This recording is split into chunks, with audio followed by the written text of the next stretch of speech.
Hi, this is Paul. I want to do a little bit more reading in Matthieu Pageau's book, The Language of Creation, Symbolic Symbolism in Genesis. And I know it's a very popular book in these circles, and I think it is very much worthy of attention, and I think it's an important book, actually. But as I mentioned in the last video, where talked about the introduction and the first chapter, the chapters are very short. When I talked about the introduction, the first chapter, as a preacher, I just want to say a few things about some of the language and about some of the language, because it very much gets into a lot of the kinds of things that I deal with. So, as you notice, I'm playing around with different ways of putting the screen. Chapter 2, Coming Full Circle, the Copernican Revolution. God exiled him, the human, from the Garden of Eden to work the ground from which he was taken. The spiritual and material perspectives have always been in competition because they are fundamentally different. And if you remember from the first video where I did some commenting initially on the book, I don't have necessarily better words than spiritual and material for what he's doing here. But in terms of my experience as a preacher and as a pastor, I know what these words conjure up in the minds of listeners. When you hear, well, and part of it, the overlap isn't bad. So spiritual, of course, people hear that as immaterial, and that's what's intended here. But again, there's sort of an implicit pictorial embrace of a Cartesian dualism, that spiritual has an essence or a substance beneath it, and it's a different substance from material. And I think actually part of what's going on as people are sort of implicitly, intuitively feeling their way towards a new paradigm, this is one of the big issues involved. Now, I had a conversation with Mark Lefevre, and he sent me this diagram, which I think is a helpful diagram. And he used down at the bottom, this is his competing, or at least adaptation of John Vervaeke's 4 P's of knowing. And you'll notice that the perspectival is gone and the parabolic, in terms of navigation, is inserted there. And I don't know if I'm going to post this before or after my conversation with Mark. I haven't decided that yet. But this touches on, if you look at the bottom line, because Mark and I got into talking about the heaven and earth duality, he set up his heaven and earth, his two worlds mythology, heaven and earth duality, a little bit differently. And I thought it was very interesting the way he set it up in terms of material as static, and he calls it ephemeral rather than spiritual, and that would be dynamic, more control and less control. Now, if you think of human beings, human beings are hybrids. We're the breath of God and the stuff of earth. And so we're sort of halfway, we're not really halfway in between, but we are in fact a merger. And I really like the way Matthieu Pageau gets into that idea as a merger. Now, let's see if I can negotiate. Oh, look at that. Okay. Still learning to use OBS. So again, instead of spiritual, Mark Lefevre uses ephemeral. Spiritual is the proper word for it. Ephemeral works too.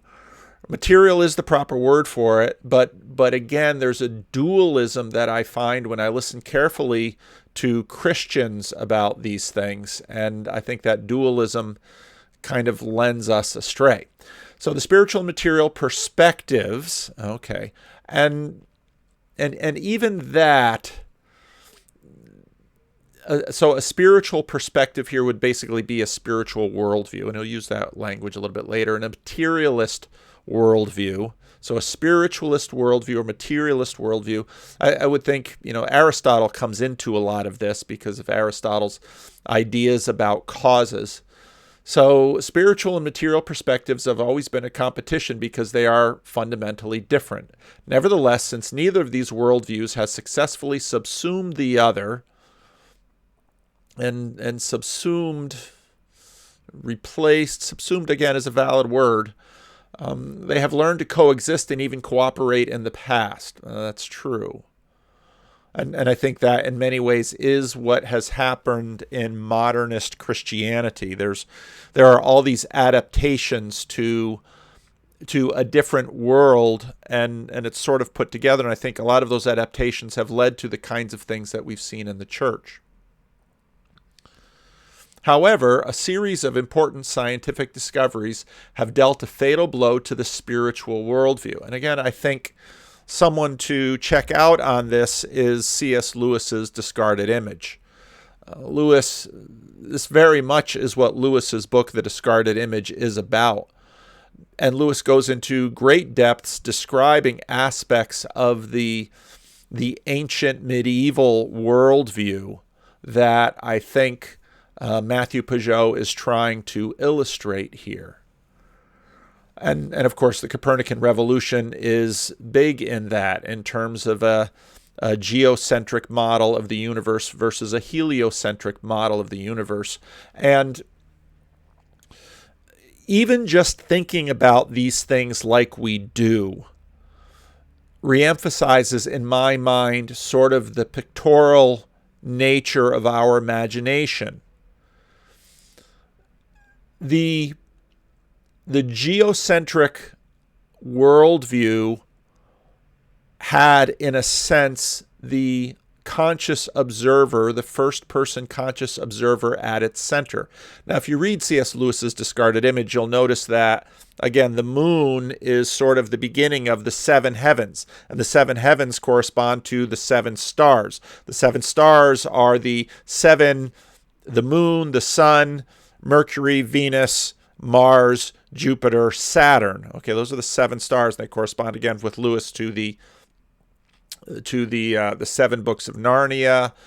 They correspond to the 7 days of the week. I did a sermon where I touched on this briefly a couple of weeks ago, and so there's a perspective of the earth there, and the earth is sort of the lowest level, but it's the furthest level from God.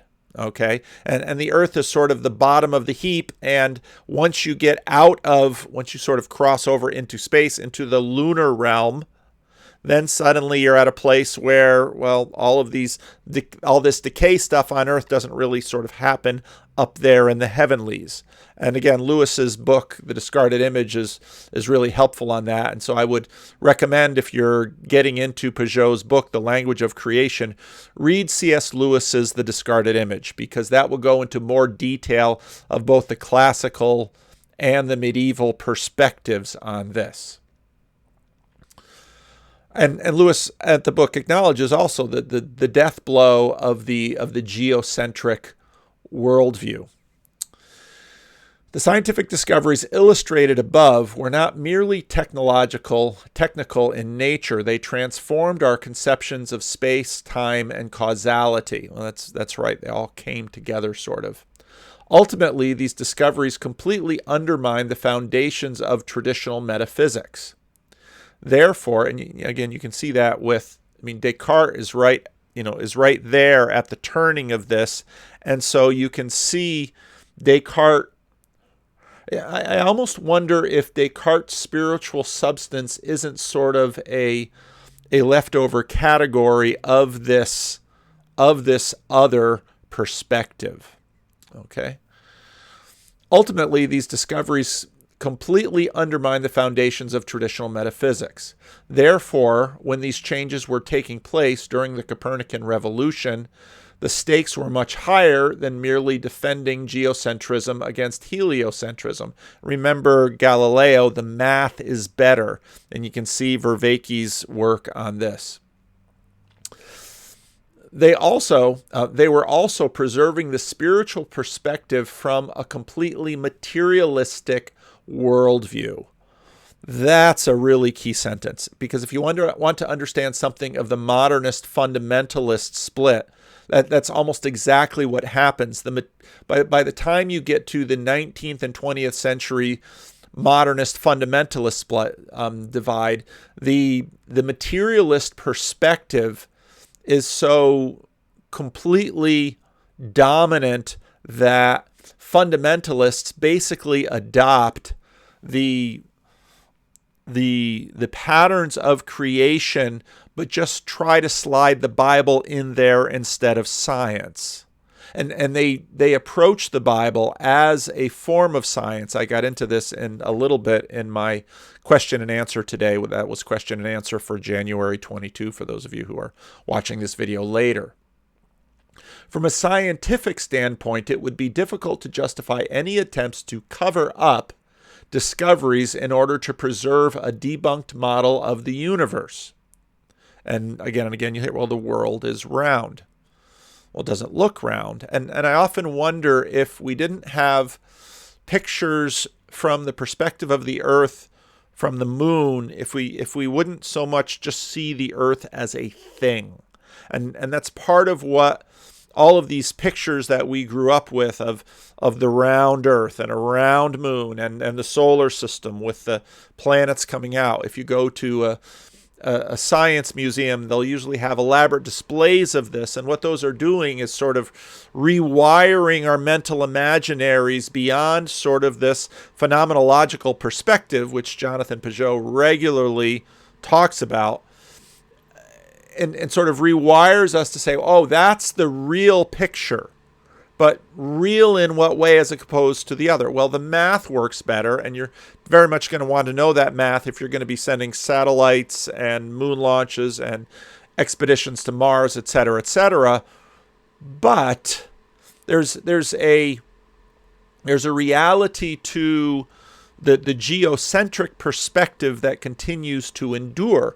And in fact, I think in the personalism that arose in the 19th century and in the folk religious personalism that in some ways has dominated our ethical imaginations, this geocentric model continues to hold.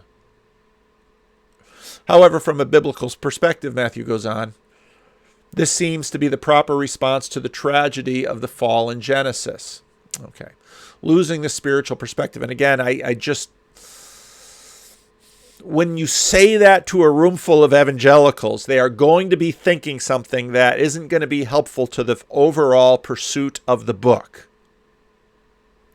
The reason to preserve biblical cosmology against scientific hegemony is that it describes reality at a metacognitive level. Now, there's a mouthful. And I think Jonathan does quite well, Matthew's brother, when he keeps talking about a phenomenological perspective. Because in many ways, the biblical cosmology is phenomenological. This was one of the main points that Jordan Peterson kept making over and over again in his biblical series. Hence, the story of the fall is really about the process of knowledge itself and the dangers of acquiring greater material knowledge at the expense of spiritual insight. And again, spiritual insight, Peterson wouldn't use that word, but this is a point that he made over and over and over again in his biblical lectures, is a point he made very clearly in his transliminal interviews, which again are some of his best interviews. So by comparing the diagrams below to the previous ones, it's as easy to understand why the Copernican revolution may be interpreted as a reiteration of the narrative of the fall. That's an interesting idea. That's an interesting idea in a number of ways. Because if you take Pageau's cosmology here, you definitely see the Copernican revolution as matter first, spiritual, to use his words, second. What do I mean by that? That psychology is derived from materiality. And so if you look at the conversations between Pageau and Vervaeke, it's all of this. Is it emanation or is it emergence? And again, Vervaeke is very interesting because he sees He's always seeing the back and forth in this, the transjective, as he calls it. And so the Copernican, and you think of it in terms of a moral valence, the Copernican revolution is also, in a sense, what is it? Now, remember, science, and I made this point in my question and answer as well today, science is a way that Christians pursued knowledge of God. And if we say that today, if you imagine God to be a super thing that floats out there in space, something that is within the system, it doesn't make any sense, because why would science teach us about God? But if you have much more of a God, an arenic God, then science is in fact pursuing God. And I think right there, in looking at those two worlds, you can tell something of the transmission. And so you can see the Copernican revolution as one more step, because now, in a sense, the heliocentric models are going to be privileged over the geocentric models. And this is going to play out in terms of status.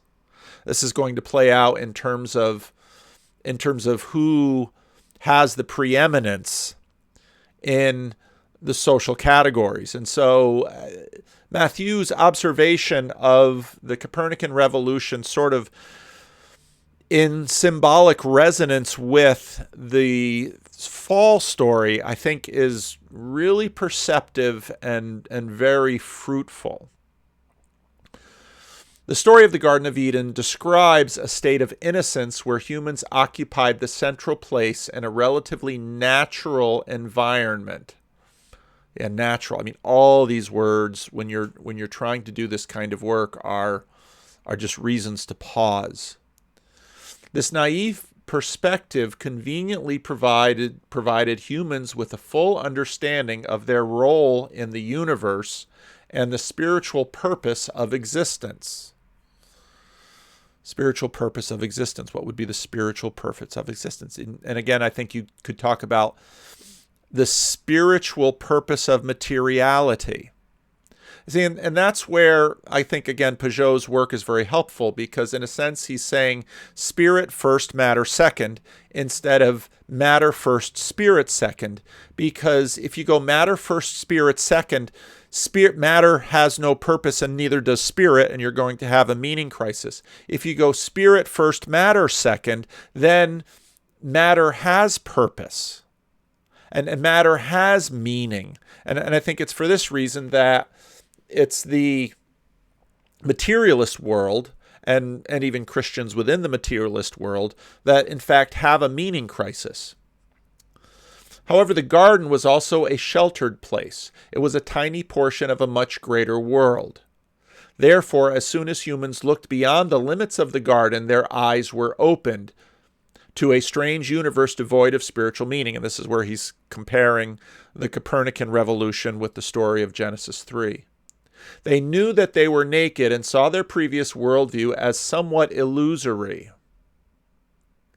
Once the bubble had been shattered, all attempts at covering it up were in vain, and humans had no choice but to wander in a meaningless universe until they returned to the ground. In the metacognitive level, the narrative of the fall perfectly matches the plight of humanity since the scientific revolution. So even though these technical discoveries have locally debunked traditional cosmology, see, and to think about in what ways were they debunked. And even C.S. Lewis at the end of The Discarded Image says the only problem with the old system afforded enormous amounts of meaning. The only problem with it was it wasn't true. And I think even Lewis has a lapse there, because, well, he should get into the question of what was true and what wasn't true. And, as we're reaching the end of modernity here, the truth of it is reemerging. And this is what happens when we get into a worldview that has some issues with it, as sort of the illusion and the imaginary of that worldview recedes, some of the truth of other worldviews emerge more strongly. In general, the narratives of the Bible are about humanity's conflicted attempts to reconcile the spiritual truth with the physical reality in the hopes of acquiring divine knowledge.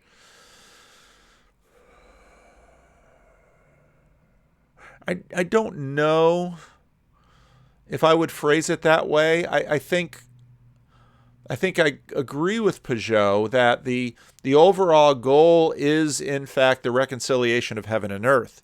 It is and in that you have the redemption of the man who is the stuff of earth and the breath of God.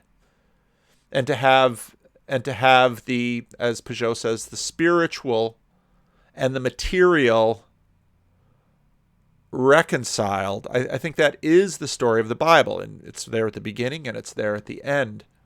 And all of what we're doing now is, so in a sense, scientific revolution, materialism is in some ways an attempt to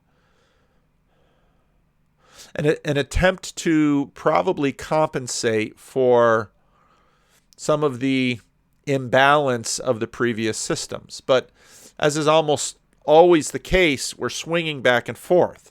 And so, in a sense, modernity swung as far as it can, and now it will be coming back.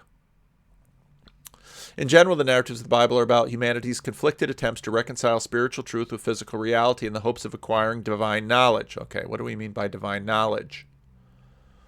To see through the eyes of God, to see things as God sees them, a monarchical vision, as it were, but not really.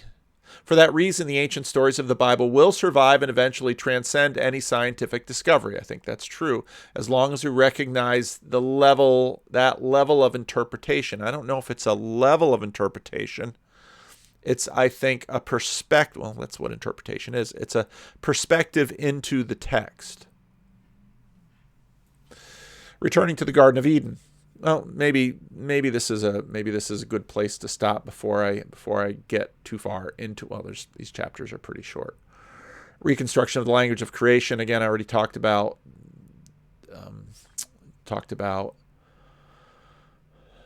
John Walton, but maybe I'll leave it here. Maybe I'll keep the video fairly short. But again, I'm just sort of walking through the book. I don't know how far I'll get. I tend to lose interest in things, but I came back to it, and it's something that I think it's an important book, and I think the book is and Jonathan Pageau continues to, so you have Pageau with his YouTube channel, and you have Matthieu, his brother. I'm sorry to just use the English word. It's just easier because I already know I'm not getting Pageau quite correct. And so I know I'm going to brutalize Matthieu's French name. But I think it's an important book. And because my interest is in language, I very much want to pay attention to the language and to get at, the interpretive key. Again, in my question and answer today, I talked a bit about, the world that brought us all of these commentaries and the perspective that is built within these commentaries. Now, Jonathan Pageau has a comment about commentaries, which isn't terribly generous, and I very much understand his point, because I've spent more time in a lot of these commentaries, and I've seen so many commentaries that, from a pastoral perspective, do almost nothing for the people, and in fact do sometimes harm. Because I think part of being a pastor, and I think this is probably true of being an artist for Jonathan, forces you to resist some of what has happened in the last 200 years with respect to the biblical tradition, and because you always have to have heaven and earth meet. There's no way around it. So if I think actually I'm going to release this now, so it's a late Friday afternoon. I never release videos this time. But I think I'm going to release this now in anticipation of my conversation with Mark Lefevre. Lefebvre, those French names. My conversation with Mark is about half personal. I wanted to dig into his story, and half getting into his idea of knowledge. Let's see if I'm getting better and better at OBS with this stuff too.